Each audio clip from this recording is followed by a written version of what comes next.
মানে কোন ভাষায় যে প্রশংসা করব, ভাল লাগে। মোট কথা হচ্ছে ভাল লাগে।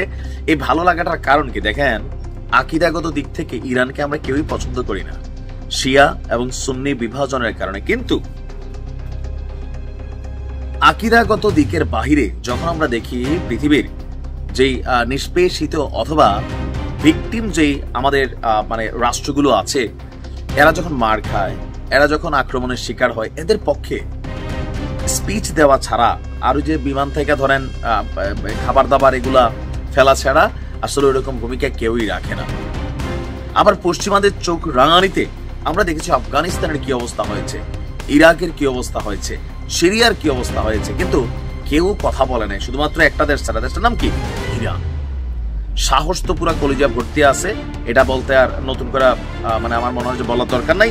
বাট আপনাদেরকে আজকে আরেকবার তাদের সাহসের জায়গাটা দেখাচ্ছি, কোন লেভেলে খেলতেছে। তবে আমার ধারণা দোষটা পুতিন কাকু। কেন? সঙ্গদোষ লোহাবাসে ছুকেঙ্গা নাহি সালা রাপ্পা রাপ্পা স্টাইলে থাকা পুতিনের সাথে চলতে চলতে ইরানের সাহসও এই লেভেলেই চলে আসছে। মাত্র গতকালকে আপনার মার্কিন যুক্তরাষ্ট্র তারা নতুন করে ইরানের পারমাণবিক কর্মসূচির উপর নতুন নিষেধাজ্ঞা আরোপ করেছেন। ইরান কয় আই ডোন্ট কেয়ার। তো তোমরা কি করবা?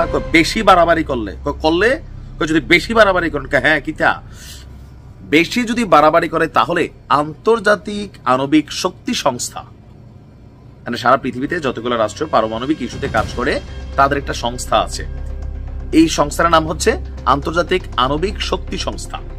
তো সেই সংস্থার বিভিন্ন ধরনের কর্মকাণ্ড আছে। তারা ধরেন বেসিক্যালি পশ্চিমাদের গুপ্তচরগিরি করে। আমার কাছে মনে হয় এখন যদি কেউ জিজ্ঞেস করে রাশিয়ার পরমাণু কর্মসূচি কতটুকু, এটার তথ্য দিতে পারবে না। আমেরিকা কি করছে দিতে পারবে না, ফ্রান্স দিতে পারবে না, যুক্তরাজ্য দিতে পারবে না।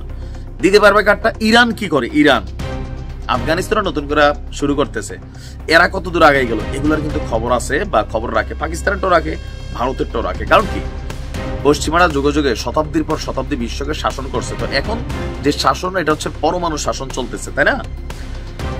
ইরান বলছে এই সংস্থাটির যিনি পরিদর্শক আছেন ইরানে নিয়োজিত, তাকেই ঘাড়ে ধরে আদর করে চুম্মা চাপটি দিয়া ইয়া হাবিবি বইলা বিদায় করে দিবে, মানে বহিষ্কার করবে।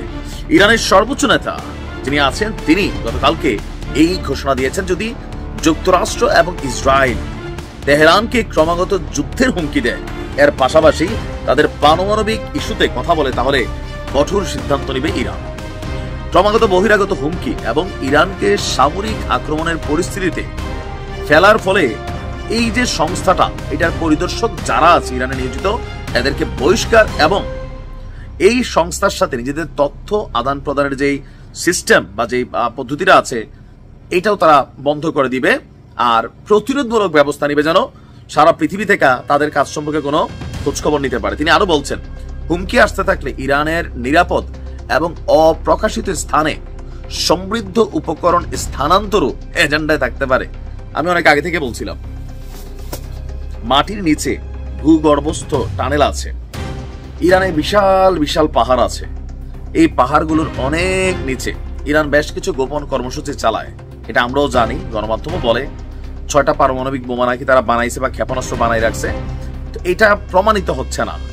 কেন প্রমাণিত হচ্ছে না? ইরানের সবকিছু দেখা যায় না, যতটুকু ইরান দেখায় ততটুকু দেখা যায়। আর এইটা নিয়ে কিন্তু এত ঝামেলাগুলো পাকাইছে। এখন আজকে তিনি যখন এই কথা বলে বসলেন, অপ্রকাশিত স্থানে সমৃদ্ধ উপকরণ মানে ইউরেনিয়ামকে স্থানান্তরও আমরা করতে পারি, আর যেগুলো সেগুলোকে ঘাড়ে ধরে আদর করে বিদায় করে দিতে পারি। আমার মনে হয় এই বক্তব্যের পর ডোনাল্ড ট্রাম্প খুব বেশি সময় নেবে না, ইসরায়েলে বলবে বাতি যা, তুমি যাও, লাগিয়া যাও, মেশিন আছে আমাদের কাছে, সমস্যা নাই। ইরান যে সাহস দেখাচ্ছে, কখন যেন ইরানের উপর একটা যুদ্ধ শুরু হয়ে যায়, এটাও কিন্তু আমি মোটামুটি একটা আশঙ্কা করছি। আল্লাহ হেফাজত করুন।